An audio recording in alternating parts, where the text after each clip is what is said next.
Hello, my marketing and entrepreneur friends. Welcome back to another exciting episode of the Let's Talk Marketing podcast, where I, your host, Katya Allison, get to explore the latest trends, techniques, and strategies in the world of marketing. On today's LTM pod, I have the pleasure of welcoming Harrison Roberts, an entrepreneur and innovator with over 15 years of experience in high-end visual effects and video production. Now, he is the founder of Edifits, a company that is transforming the insurance landscape by addressing the $100 billion problem of benefits confusion. With a background in successfully bootstrapping 3 media companies, he brings a unique perspective to the intersection of technology, leadership, and personal growth. Now, what you're going to listen to in this episode is really us exploring the role of AI in marketing and advertising. We all know how much I love AI. Harrison is going to share his journey in the industry while also really highlighting how AI is reshaping content creation and media placement. This is going to be a super special focus on AI in video. Although we do talk about the cost-saving benefits of AI, how it enhances video production, localization, and even voiceovers, making high-quality content more accessible to brands of all sizes. Now, his insights are going to give you a deeper understanding of AI and how AI can improve efficiency and effectiveness in marketing. We get into a little bit of a debate of the importance of balancing quality with cost. It's the spicy part of the podcast, but particularly for new brands entering into the market. I'd love to hear what your opinions are afterwards. Now, the future from his perspective also includes AI seamlessly integrating into marketing strategies, giving brands the ability to deliver engaging and personalized content without breaking the bank. Now, if that doesn't pique your interest, I don't know what will. So grab your favorite beverage, sit back and relax. Let's dive into it. Let's talk marketing. Harrison, welcome to the Let's Talk Marketing podcast. I am really excited to have you on here. We're going to dive into a little bit of AI, one of my favorite subjects. So welcome to the podcast. Thank you for having me. Now, before we do get started, let's have the audience get to know you a little bit. I always start off with my starter questions. Mm-hmm. So here's the first one. What was your first marketing role? Whether it had marketing in the title or it didn't?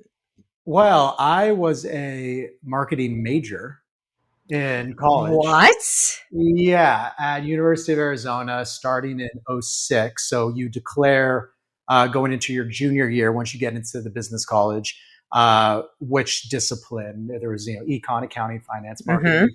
To be honest, I had no idea what I wanted to do, and marketing sounded the easiest. And I think it was also like 70-30 female. And it was also, I also thought it was going to be advertising. I thought marketing was like design, advertising. I was creatively oriented. I was always a good copywriter. So that was my appeal to marketing. And then it turns out it was just statistics. A marketing degree is just statistics, it turns out.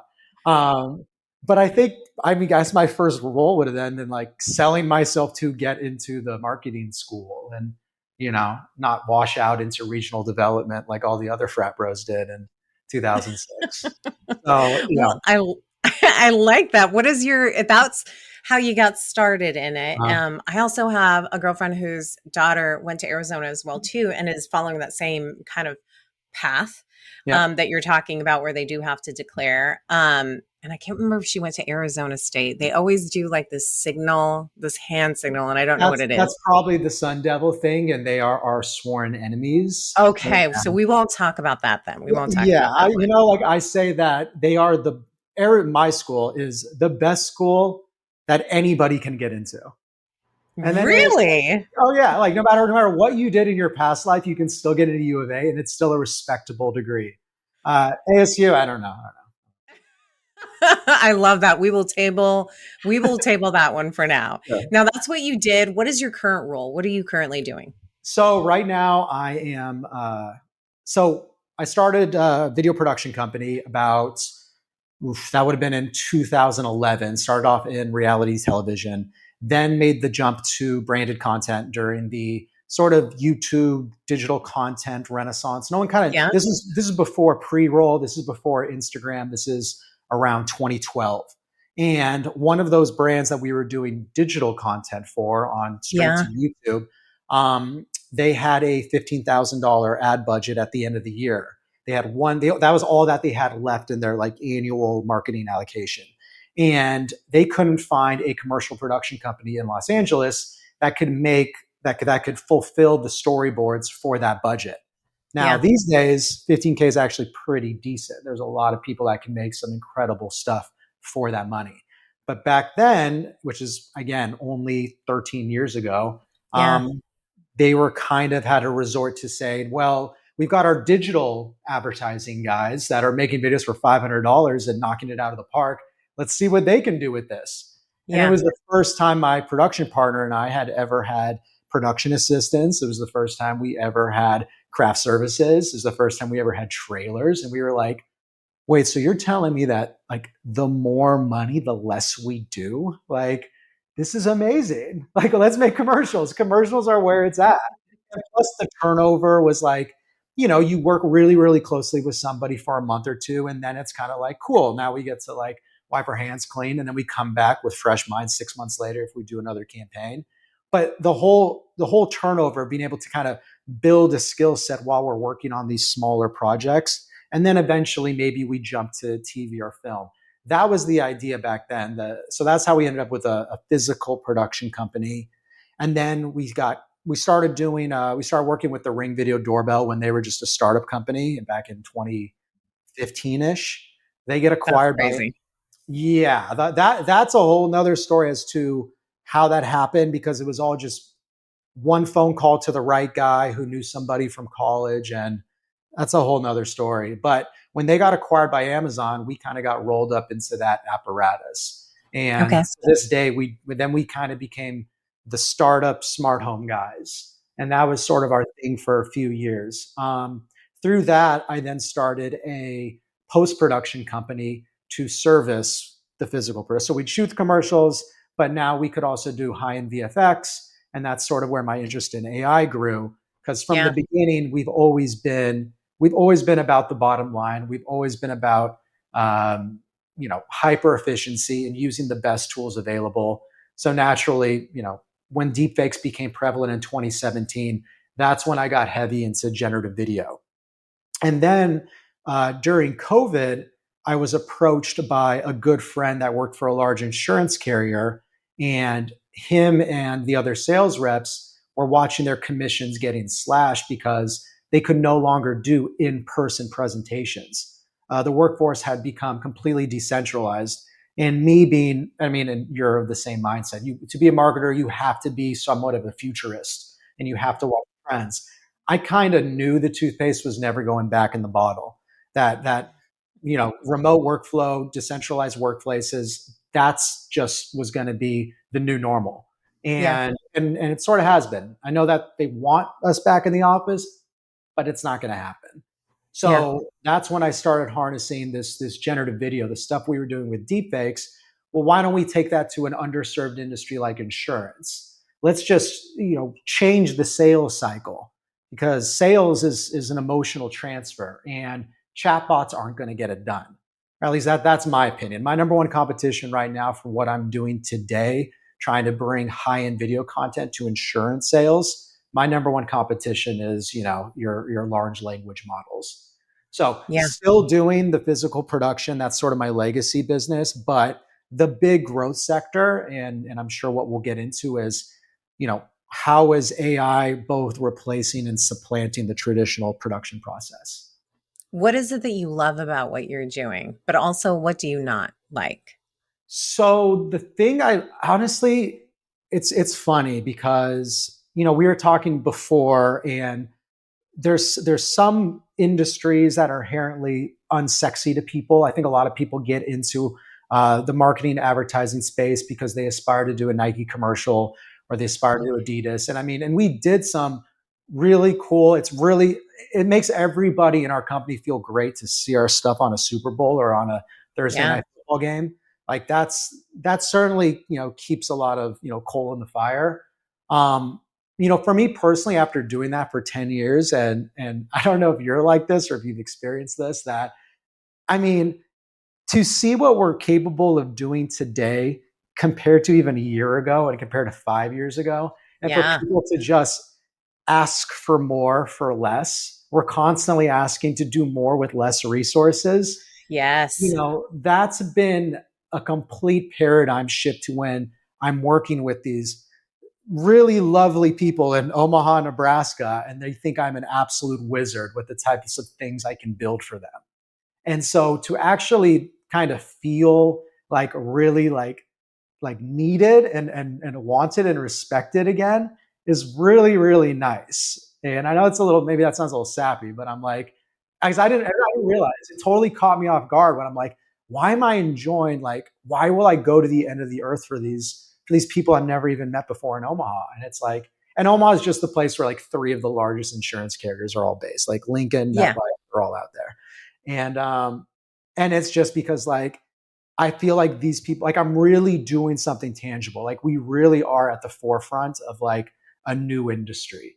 And as much as I thought early on I was trying to kind of sow my creative oats, I would write in my free time. I was trying to write single camera comedy, and I was writing a lot of our own early commercials.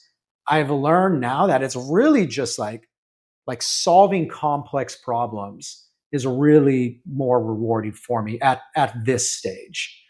Um, because creative itself is I don't know. There's another story about why we as an agency decided to not offer creative services. Yeah. We made that decision, like a hard decision, back in like 2017, and so I kind of, I fell out of love with that. So it sounds like, the thing that you love the most is the satisfaction that you get from like almost a satisfied customer, and that Sure. satisfied customer isn't always that big name, which I think that you kind of hit the nail on the head. I also feel that same way. There's, before we hopped on, I told you I love startups. The reason that I love startups is because they don't have the big dollars. You have to get creative. You have to do more with less. And there's nothing more satisfying than it worked Yeah. and look at it, right? Like, or even like, renaming something or packaging something like, wow, you did all of that. Like I have some swag that I've still kept because from previous companies, because there's an association to that. Like I know what it took to get that name on the backpack. Like that means something. And it may seem like a silly little backpack or even like a sticker. And this is such a rudimentary example of it, but like there is something really satisfying. And I like the spark that customers get, or even internally when people get excited about something that you've put Yeah. together, right? Like that energy, it's palpable. Oh Now yeah. that's what you like. That's what Oh you yeah. love. Yeah. Tell me what you don't like. What can I pluck out of your job Yeah. to Well, make so perfect? it's that flip side. It's, I heard this quote and this goes back to why we pivoted away from creative services, and also why I decided to really sink my teeth into AI was I heard this quote. I'm butchering it a little bit, but it's from Seth Godin, who's like a master Mhm. marketer. I recommend read The Dip if you haven't out there. It's only 100 minutes long. Um, his quote is, "You don't want to be in a race to the bottom because you might win." And I was just like, oh shit, that's us. Like, we got in this space because we were 40% cheaper than the big dogs. And now there's people that are, that are 14 years younger than me now, that are willing to do things for exposure or willing to just do it for Yeah. clout. And it's like, how can you win in that industry? And so for me, it's the constant of the traditional advertising space. It's the constant downward pressure where I can kind of see my guys getting burnt out. And Yeah. really like, I'm always honest with them as much as possible, but I tell them like, hey, like, because most of my workforce is very, very young. And I have to tell them like, hey, like, you have to be reading this. You have to be subscribing to these newsletters. You have to be watching these YouTube videos. You have to be on these Reddit forums, because otherwise, like, I hired you because you're the new me. And if you're going to be durable in this for the next 10 years, you can't be replaced in the next 3 years. So you got to stay up on this stuff. But that's just, that's a grind, because usually, like, you could become a really good sound mixer, or you could become a really good colorist. And up until this moment, that would buy you maybe a 15-year career. But Yeah. everything is changing really, really quickly right now. I Yeah. don't like Well, that. I'm a bit it's of a like, Luddite. I know, I love that. And I actually think that leads into perfectly into the next question, which is how you're staying up to date with the trends. So it Mm. sounds like you have other people read the things for you. Just kidding. Just kidding. You know But what? Honestly, but yeah. but Go ahead. truthfully, No, how? no, no. That's really so. I have all of um, well, I have like my like three like trusted guys on my team, and I have them every incoming solicitation we get, whether it's from it could be a VFX firm from South Korea, it could be someone from Y Combinator with new like rotoscoping tools. Like, people tend to find you pretty good. Or if I find something interesting, I'm like, reach out to them, have a conversation. I have them using AI record and transcribe all of that. So I always get a 2-page write up of what happened. And it's completely passive for them. All they have to do is have a 15 to 20-minute conversation. And then I'm getting the nitty gritty details of it. So that's sort of my time saver there. But I don't Yeah. know. I've always been, and we kind of touched on this on the intro too. Like, I think that there is something about the marketing and advertising space where, if you have a universal sensibility, it kind of shines through in a lot of different ways. Like if Yeah. you're somebody that can, like, you can do traditional marketing, you can also sink your teeth into advertising, but then you can also do, high end legal communications or political PR. It's all just kind of putting yourself in the shoes of your audience and trying to understand them.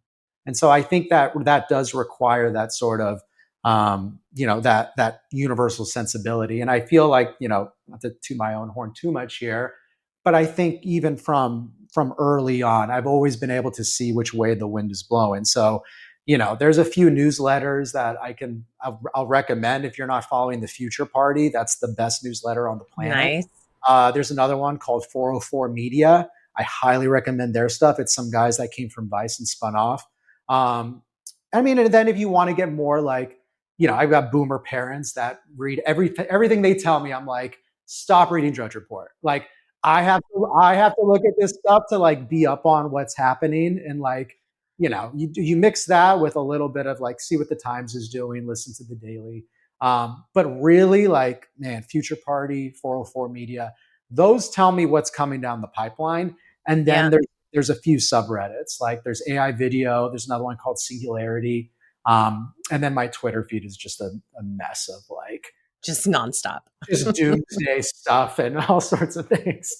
Everything from carnivore diets to prepping and Kauai, that type of stuff. I love that. Yeah. We'll be sure to take note of those because I'm always really curious how other people are staying up to date with the trends. I also really liked what you said about having the sensibility as a marketer. The way that I view it is very, very much so in the same way. I view, as you were talking, I think of it as like a generalist, which I've always hated that term. And I'm sure that I've said this in many other interviews as well, too, because it makes it seem like you know a lot about a little, but you actually just, to me, a generalist means, and in the way that I am trying to articulate it, it means that I've got the solid foundation. I have all of the tools and also know when I need to go to Home Depot to get that extra swanky tool. So I can build you a house with my general marketing. And it depends on what type of house makes the most sense. Some people want a ranch house. Some people want like, more square footage inside. Some want open concept. So to me, like what you're talking about, having that sensibility is in ensuring that you have the right foundation so that when people come at you with like, hey, this is what I'm trying to solve. So that I can market this out, like, what house you're trying to build and how many people you need to get to build it. Right. And all of that Totally. stuff. Yeah, and I think like settling on your house is massive, because something that I've been kind of like I guess battling with over the past year, and it's really helped me distill my focus into the right arena, is that I feel like, and again, this comes from another Seth Godin book, like it comes from The Yeah. Dip, that um, as millennials, we were always taught to be, we were kind of taught to be generalists. We were always complimented for being well-rounded. Extracurriculars, like extracurriculars were an absolute joke. Like there's no worse recipe for someone entering the professional marketplace is do not be good at one thing. Just try Be to, good at all the things. yeah, but I will say for serial entrepreneurs like myself that may be a little ADHD, the thing about it is if you can eventually realize that the rewards are improportionately granted to scarcity, and that scarcity is specialization. So I think me kind of really understanding that I'm enjoying really servicing this market, using my video expertise, and really, really going all out into this one sphere. I think that's really the key to the growth that I've experienced over the last year is not trying to just say yes to everything and hoping that Yeah. because I always thought like, oh, who's going to be the next ring? If I keep saying yes to all these clients, one of them will be the next ring that sort of takes off and gets bought by Apple or whatever.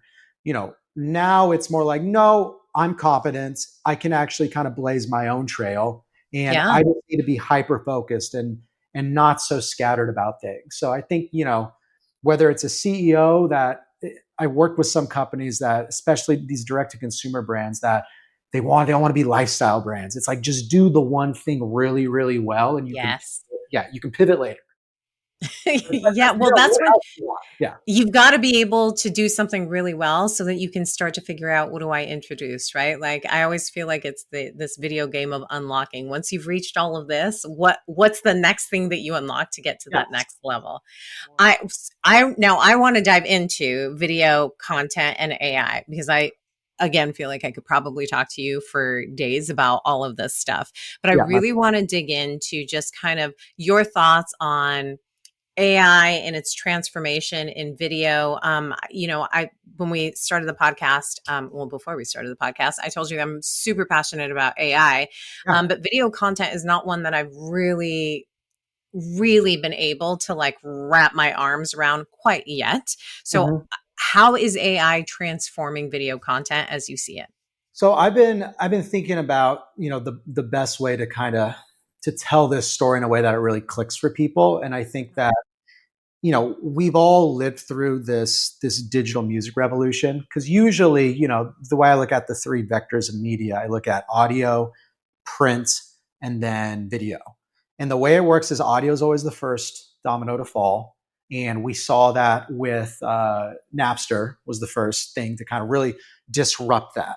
And then if you follow the steps, we go from Napster to iTunes, and then we get to Spotify. And so that's going to be the first thing that gets disrupted by AI. Like you could already produce radio ads today that are maybe only 90 or 95% fidelity, but then you have of a real human doing a voiceover, but Yeah. you have to look at the cost benefit analysis. So when I started doing this, one of our offerings as like a 360 company was, yeah, I'll source your voiceovers to you. And the Yeah. brands that I was working with were like, okay, so that means that we have to put out a casting call. So we're hiring a casting director. That's $900. We have to pay the casting website. That's going to be another $150. We're going to do auditions. That's going to be all of our time for 3 or 4 days. Whoever we cast is now going to come into the studio. Mhm. They're going to get their royalties, and it's going to cost us anywhere from $2 to $5 grand for the talent. And now we need the sound mixer there, and we got to buy lunch for everybody. This becomes like a minimum $7,000 endeavor. And we came in and we found Voices123 and Voices.com, which just put it up there. People have these things called home studios, which I know, and we just take this for granted now, but this was all novel only 10 years ago.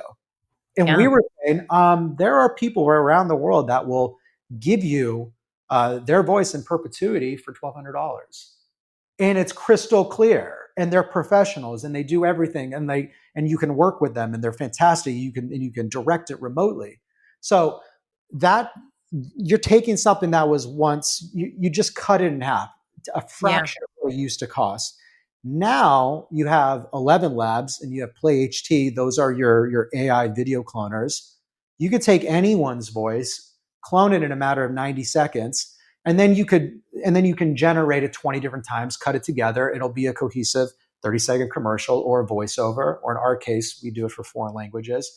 So now your cost went from $9,000 down to $1,200. Now it's down to $400. So even if it's not 100% fidelity, that's enough of a cost jump to make people go the AI route. Yeah. So now where does it go from here? So right now, when I say $400, well, that's the cost of hiring my assistant editor for a day to generate all that content, put it together. But eventually, this is going to be good enough to where someone such as yourself that has that universal taste, like you know what you're going for, but maybe you don't have the time to like connect all the pieces.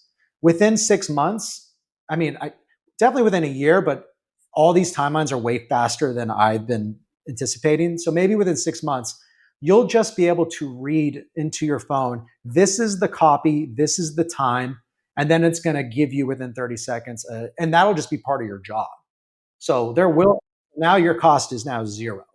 It's just your in-house. I mean, your in-house can be your intern or something.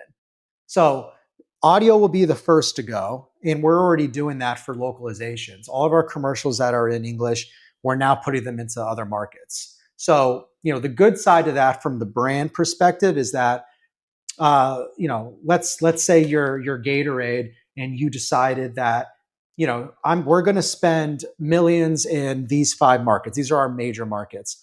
Philippines, we're not going to spend $1 million in the Philippines. Now that the production cost is maybe 1/20th of what it used to be, it makes sense to make that investment and to throw up some digital ads, to reach out on TikTok, to reach out on Instagram, because now you can localize the commercial. You don't have to reshoot it, and you can localize it in any language. So you are now able to reach every market. And that's sort of where the biggest growth within our video production side has been telling people, hey, like, don't go reshoot this commercial in another language for 200 grand. We can localize it using just post tools for $15,000. So that's just the voice part. Yeah. And now then you get to the print part, the next domino to fall. Modeling has already been almost completely disrupted by Instagram because, you used to have to go through the casting process. Now you just, DM somebody, offer them some money, and they'll do it for almost next to nothing. Well, now influencer marketing, right? Yeah. Well, now Midjourney, you can just generate that person from scratch. And I mean, so now we've eliminated the print portion. The video will be the last domino to fall because it's so complex. But here's how we're already using it. Again, we do a lot of smart home stuff. So you can imagine that we call them over-the-shoulder plates, OTS plates. So you can imagine that the screen looks like, if this is the camera, someone's holding the phone like this. Yeah. So you see the thing that's on the phone, and it's like a close-up right here. Yeah. This background plate, we can now take this on green screen. As long as we just have a hand on a green screen, we can generate the background plate using Stable Diffusion or Sora. Everyone has a tool now. So now we're no longer, you want string lights in the background, or you want to make it look like Aspen, or you want to make it look like Italy. We don't need to go send B-roll out there. We don't need to send a team out there. We now just generate it on the fly. When you think about TV shows, like, have you heard of the show? It's called Homecoming. I've never seen it. But it's like a sports show. Yeah. I've heard of it. So when I look at something like that, I'm like, okay, they chose baseball because that's way less ambitious and expensive than, like, if he was a football player and you had to generate that arena and all the people in the crowds and stuff like they did in Dark Knight. Like, that was a crazy expensive shot. Yeah. Not anymore. Now you can generate the background. So right now, anything that's blurred or dropped out, we can kind of do that today.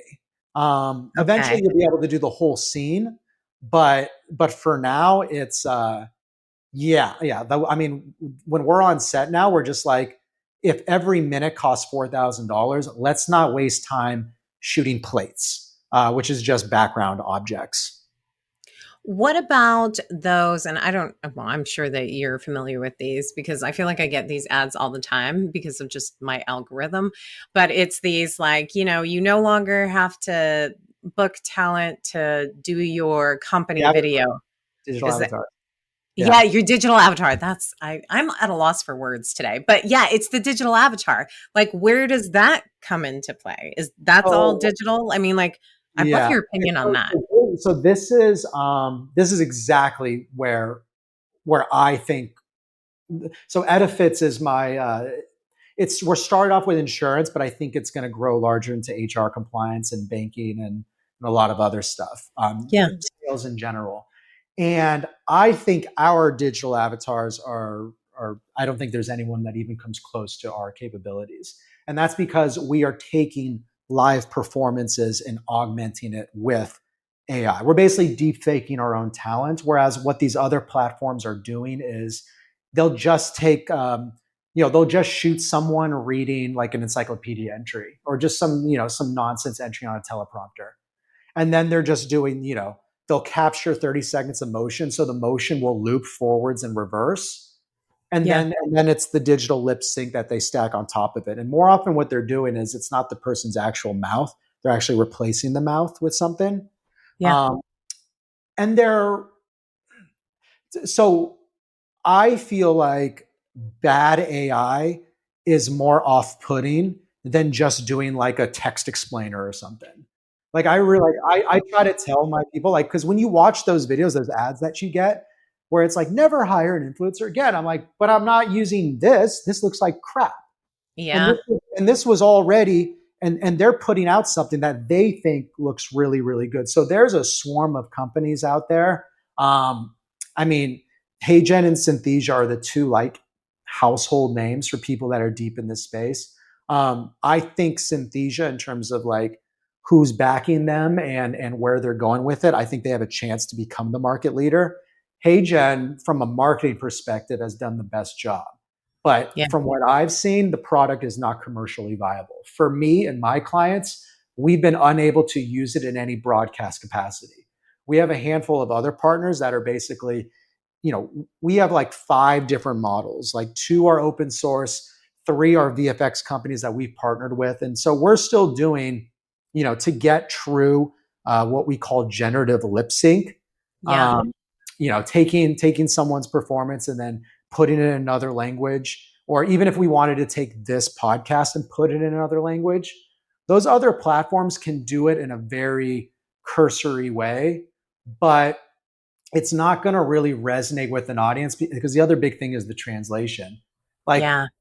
DeepL does a better job than Google at actually one-to-one translations, but it's still anybody in a foreign market that would listen to or read that copy.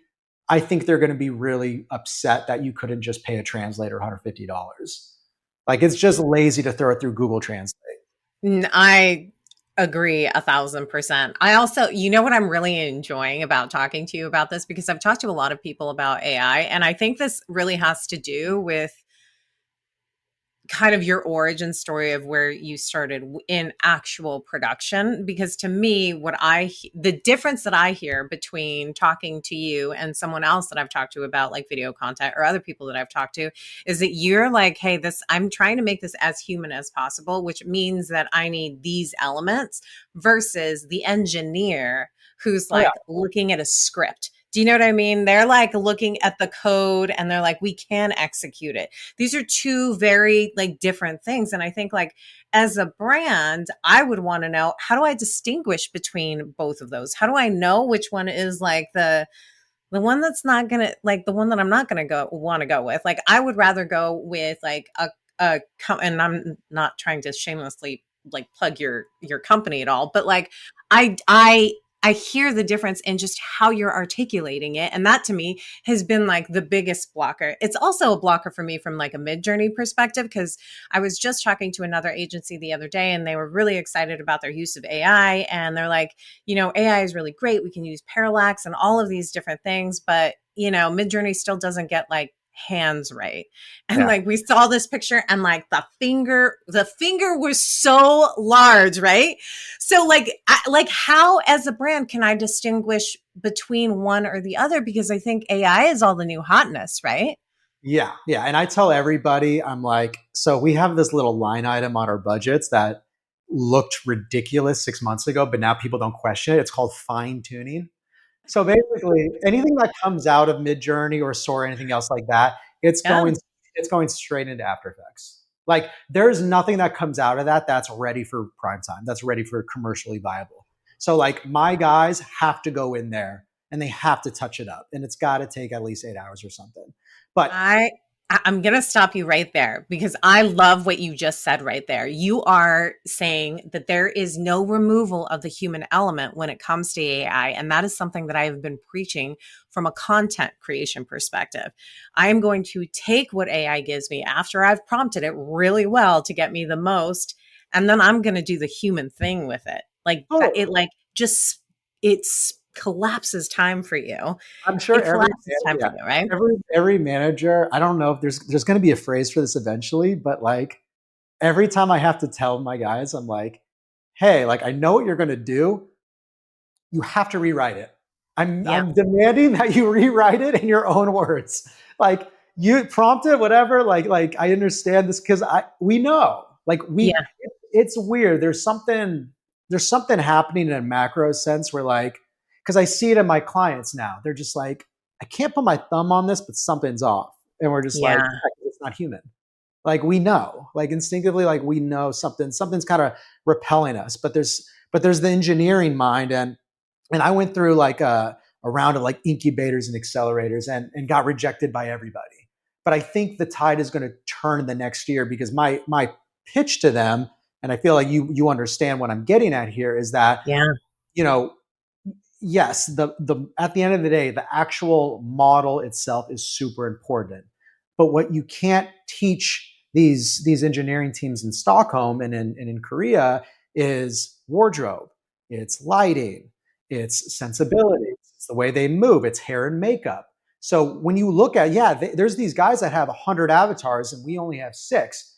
But ours look like the type of person you would want in your commercial. Ours look like the type of people you would want selling you these products. Whereas they just like, you know, they put Svetlana in a hard hat on a construction site, and you're just like, who wants that? No one's asking for that. Super realistic. Yeah. Like it's not like anybody, like when you're buying health insurance, it's not like a stethoscope around their neck is sell it. Like that's not how this shit gets sold. Like it's just not how it works. It's so true. Also, like more isn't always better. Like I would rather have a fewer to select from, and then knowing that you're always going to create more because you've got to be able to continue to improve on it as technology improves, right? As you start to fine tune even more, right? Like the shortcuts get made a lot faster, but like I think ones that have such a variety, for one, being the person that like has to select things even like simplistically from a voiceover. Like I've done that voiceover, like listening of like, what do I want? What do I not want? Do I want the English accent? Do I want the Australian accent? Do I want it to be a man? Do I want it to be a woman? And she's too high pitched and he sounds like he's on National Geographic. Like sometimes you get like analysis paralysis because it's too much. So you may as well hone in on like doing things well. I mean, but I think that's a challenge for businesses who want to start leveraging AI. So like if you were to give, I don't know, I don't want to say tips and tricks, but give me some like tips as a business that I can take into like the evaluation of when I should use AI for video. So, well, let me ask you a question, and we may disagree on this. Do you prioritize quality of content or like media? If you're looking at $1 million budget spend, would you allocate more towards production of the content or towards ad placement? Does that make sense? Yeah. Yeah. I would I mean, if my boss is listening, I would say 50-50. But how I feel in my soul, because this is how I feel about it, I would have to say it's 70-30 and 70 from a production standpoint, Yeah. because really shitty stuff doesn't perform well no matter how much money you throw at it, right? So I really value something really solid. I'm really big on quality over quantity and being really strategic with it. So I don't know if that's going to disagree with where you were going at, but that's how I feel. So I look at it as I try to put companies into two brackets. It's either you're either direct marketing or you're legacy marketing. It's either like, no one knows who you are, so you need to actually educate the market, or your legacy marketing, your Coca-Cola, you're just trying to, your Budweiser, you're trying to reaffirm our purchase decisions that we're already making. So if you are, no one knows who the hell you are, I go like 80-20 into the media placement side.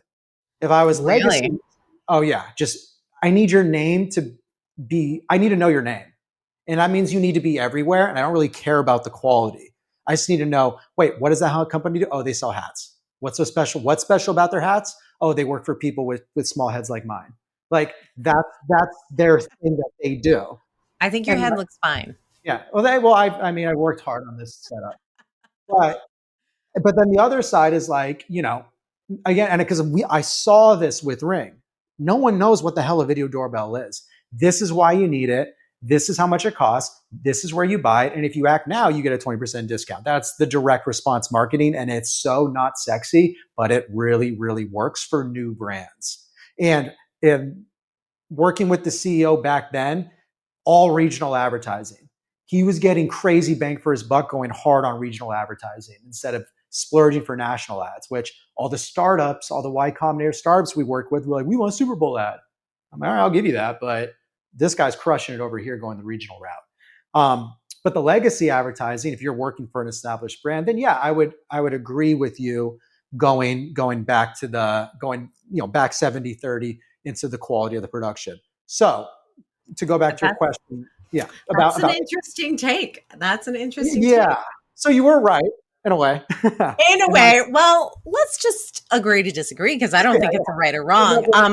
I see what it is that you're saying, but I do still think that I would still have a percentage higher for quality, because crap is crap. Like, that's still a representation of your brand. Well, the AI that you're going to get your hands on today is mostly going to be crap. Okay. This is why I have not dabbled in it from a business perspective. But explain your aversion to it. Mm-hmm. But yeah, all of those, now again, you want to spend 3 times more and get a good digital avatar from a company like mine. Now, I think that's a good way to straddle the midpoint there. Yeah. Like work with a company that specializes in this kind of thing, because I think at some point, agree. Another thing I've been pitching all my clients is, hey, you have a VFX supervisor on set. I want you to start bringing an AI supervisor on set who can literally tell you, you can big cost cutting here, here, and here. And I also want an AI supervisor in post. Where can we save money? Where can we move faster? And so I think that's going to be a new role. You heard it here first. And I think having that AI supervisor will be able to bridge the gap. And so I think if you are a new company and you really need to flood the marketplace and you need to get your name out there, then I think, hop on board immediately. Start using those digital avatars, or start generating. This is where I'm limited, because I think they call it puppeteering, where you take it's the pen tool inside of After Effects, where you can take a still image from Midjourney, but you can kind of animate, the flames or the sky or the arms, like a parallax type image. Yeah. Very, very evocative, very, very engaging. Shouldn't cost much for you to start getting content like that out. Stack an AI voiceover on top of it. You can even put an AI influencer in front of it if you're doing TikTok. Like, you should be able to build something for less than $5,000, and I would spend $30,000 pushing that out there just to get your name out there. Okay, so I feel like you've moved me over to your side a little bit in the way that you're describing the quality, right? Like in my version, I don't want to pay for crap. Right. So if the difference is like 5,000 to 10,000 from like a quality perspective, I want to spend the extra 5,000 and I'll pull from like my media spend so I can get something that would be a better representation. But I'm not saying like I'm not talking about like the Super Bowl ad, like, because that also seems, because I've also worked for companies that are like that as well too, that they want like the big digital billboard and do all of this and like, and in reality doesn't do really a ton. So you've won me over to your side slightly. So budgetarily, I would look at it like this. And again, I'm just thinking like direct to consumer stuff because that's just easy when you think about, mass marketing. Yeah, we need an example. So Yeah. So when I'm thinking about that, I'm like, okay, what are you already spending for photography? What are you already spending for your high-end photography? Because it's not as much as video, but it's certainly not cheap. I would say that same amount that you're spending for that, you should be able to take those stills should be living. You should be able to bring those stills to life with some of the tools that I'm talking about. And that just would, again, require this. You would look for a VFX generalist, but whoever you eventually hire, I would make sure that they were on the cutting edge of these AI tools because that's how they're going to stack the video on top, or sorry, that's how they're going to stack the voiceover on top. And that's how they're going to give it some life because they're going to be able to generate some motion somewhere in that still image. But it should not cost more than what it takes to go out and shoot a high-end still. Someone tinkering for 5 hours on these AI image generators should be able to give you something actually, I think, more engaging. no, I'm in agreement there. I think like being able to leverage AI to make, I don't know if it's the mundane, but kind of those things where you're like, well, I can leverage AI for this so that I can spend the time that I want to spend on using this thing where I was spending my money just to get the basic. Yes. And you're right. Like video is expensive. Photography is expensive. This is why there's a huge play for influencer marketing to begin with, because like, I mean, the amount of money that goes out on photography that you can only use once, right? Like that photo shoot, it's easily a photo shoot. Actually, I can honestly tell you, I have paid for photo shoots that are a stupid amount of money, like $50K. Yeah. And like you get a ton, but it's only that one time, right? Not And you have evergreen. to have like all the scenarios in your head so that you can use it in the future. I think this is why there's the rise in influencer marketing. This is also going to be, I think aid in like that rise of AI like you're talking about for video. I mean, I could literally talk to you all day about this, but I have one final question. Sure. And that is, if you knew then what you know now, which I kind of feel like you've already sprinkled a little bit of this, but let's see if you say anything different. If you knew then what you know now, what is the marketing or non-marketing advice that you give to yourself? Man, if you're keen on the content creation aspect, the actual production aspect, I wish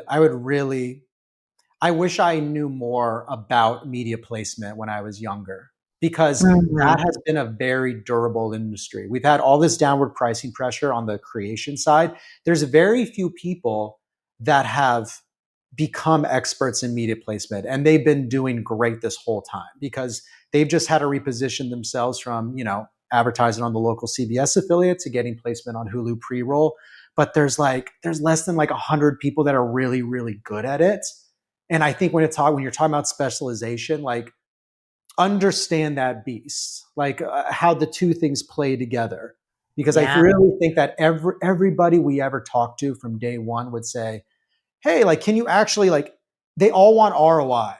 And it was very difficult for me to say, like, that's not my job. I execute what you want creatively. And if it's wrong, like that's again why I got out of creative. Because creative's always the first head to get chopped. Like, oh yeah, you're never mad at the dude that did the lighting or anything. Like, it matters, but that's not what happens. Like production will get multiple reps. Creative gets axe from the beginning. So I would just say, be more cognizant of the interplay between the two sides, because most of the times they do look at it. They think of it as a percentage of media spend versus production, and just understand the client you're working with. And again, I guess the other really big thing is like, really understand who you're serving, because we like to think we're serving the end user, the audience, but that's not who pays your check. Like, Yeah. give them what they want, and then after you've kind of earned credibility, 6, 7 years, 10 years later. I mean, it wasn't until I'd already been in this for 9 years before I could honestly say, "Hey, you guys shouldn't do this," because I have the track record to tell you why. Up Yeah. until then, I had no business at 25 years old with only 2 years of experience coming in and telling people, that joke's not very funny. You should change that. That's not my place at that point. You coming in hot in your 20s Yeah, with yeah, all, you're like Emily yeah, in Paris. no, yeah. Um, Good one. well, Harrison, thank you so much for coming on here. This has been an absolute blast. I appreciate, all of the insights that you've shared. Thank you. No, I thank you so much. We'll have to do it again. I appreciate it. I hope that you enjoyed this episode with Harrison Roberts. As we talk about AI in video content creation, let's dive into the key takeaways. My first key takeaway for this episode is that AI is changing content creation in general, but marketing content creation specifically for this key takeaway. Now, it's reshaping kind of the marketing industry by making content production faster and more affordable. These are all really key things from a marketing perspective. Something that is music to most marketers' ears, right? Now, Harrison did a really great job of breaking down how AI reduces the cost of creating voiceovers, visual content, and even digital avatars, really giving brands the opportunity to engage audiences in new ways. Now, his thoughts on AI changing the landscape of content creation so much as to develop a new job, AI supervisor, is interesting and definitely worth maybe a separate conversation on all the new roles that AI is creating, right? Because I strongly believe the change will also bring on not not necessarily new roles like you did, although that was interesting, but it's going to bring on another set of like required skills for marketers moving forward, like the prompt engineer, right? But I digress. Back to the takeaway. I really went down that rabbit hole. Back to the takeaway at hand. AI changing marketing content creation. Now, it is changing the landscape, but it's not replacing people. Tools like AI, it saves time and money, but they aren't a magic solution. You need to invest in learning how to balance AI. Well, yeah, how to balance AI's potential with your brand's core values and most importantly, include the human touch. He gave a really great example from his company. Sure, they can use Midjourney or any other AI tool. I can't remember off the top of my head if he was specific with which AI tool, but he said everything that gets produced with AI that goes straight into After Effects for fine tuning, even so much so that it's a line item in the invoice. So it makes things faster, but you're never going to remove that human touch. Key takeaway number 2, go fast and save money with AI. Now, while my first key takeaway really focused on how AI is changing marketing creation, I really want to focus on going fast and saving money where it counts for this particular key takeaway. Because if you listen to the podcast, we do go into the amount of back and forth it takes to get like an image, a video, or even voiceover that you need. That on the surface, it sounds like it doesn't save time because there is a lot of back and forth, right? There's a lot of editing, reviewing, that fine tuning. The example I want to pull out is the simple one of the voiceover he ran through. And hopefully I'm not going to butcher it, but TLDR, the amount of time it takes to vet, interview, listen, and decide, book studio time, adjust. Now with AI, it takes time for sure, but it doesn't involve 10 people to get one voice. And it doesn't span over days. It can take a day. What can be time consuming is really just kind of making the decision of who and what to go with. What do you like? What other edits you want to make? Now, I know from personal experience with photo shoots, they're big bucks, lots of talent, but you have to think you have to think of the future you for every single photo shoot, right? Like what would be perfect for that big campaign that you're thinking about, or what it is that you want to be able to feature on your website can sometimes be very short-sighted for, that photo shoot you did in January. Is it exactly what you're going to need in September? Maybe not, right?